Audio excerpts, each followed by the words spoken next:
Bonjour à tous, je suis le professeur Thomas Rimlet.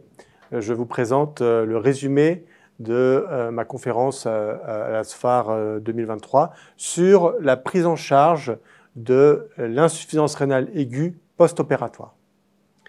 L'insuffisance rénale aiguë post-opératoire est une complication fréquente, grave et de la chirurgie vasculaire, cardiaque et de la chirurgie digestive. Tout ce qui a été dit par mon collègue François Després sur la prévention de l'acute kidney injury post-opératoire est vrai aussi pour la prise en charge de l'acute kidney injury une fois installée.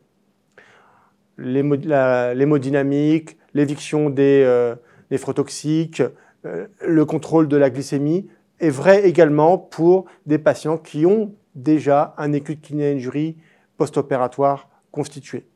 Les points importants sur lesquels j'insiste dans cette conférence sont les suivants. Premièrement, lorsqu'on a un acute kidney injury post-opératoire, il me semble important d'hospitaliser les patients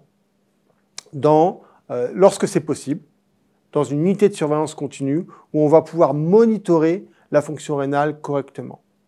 La défaillance rénale aiguë est une défaillance d'organes au même titre que la défaillance hémodynamique, que la défaillance respiratoire, que la défaillance neurologique. Et il ne faut pas la prendre à la légère, il faut la prendre sérieusement. Et c'est pour ça qu'il faut l'hospitaliser, si possible, en unité de surveillance continue. En plus, en unité de surveillance continue, on va pouvoir monitorer la diurèse et donc on pourra faire ce qu'on appelle le fameux UV sur P pour le monitorage de la fonction rénale. Ensuite, dans la prise en charge de cette insuffisance rénale aiguë post-op, il va falloir faire attention au fluid overload. Ce qu'on appelle le fluid overload dans la littérature, c'est la surcharge hydrosodée.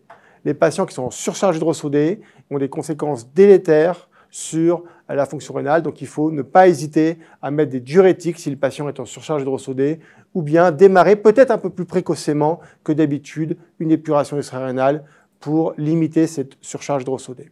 Un autre point important, ce sont les produits de contraste radiologiques. Il ne faut pas hésiter à en faire, il ne faut pas hésiter à faire un scanner ou un geste thérapeutique où il va y avoir une injection de produits de contraste. Pourquoi? Tout simplement parce que les dernières données, ça fait déjà plus de 5 ans qu'on sait que ces produits de contraste ne sont pas néphrotoxiques.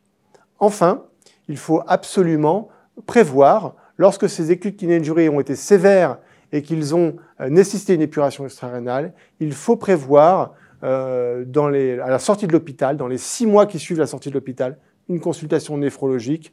On sait que la consultation néphrologique chez ces patients-là va améliorer la prise en charge de ces patients. Lorsque le patient est épuré, après un acute kidney injury post-opératoire, les règles concernant l'épuration extra-rénale classique s'appliquent. Tout ce qui concerne le timing, le dosage, la modalité d'épuration sont les mêmes. Pour l'anticoagulation, on a une raison supplémentaire de faire de l'anticoagulation régionale citrate, c'est le contexte périopératoire. Bien entendu, là, l'héparine, on n'a pas trop envie d'en faire compte tenu du risque hémorragique lié à la chirurgie. Comme pour tous les autres patients, qui plus est en post-opératoire, il faut privilégier l'anticoagulation régionale au citrate. Je vous remercie pour votre attention.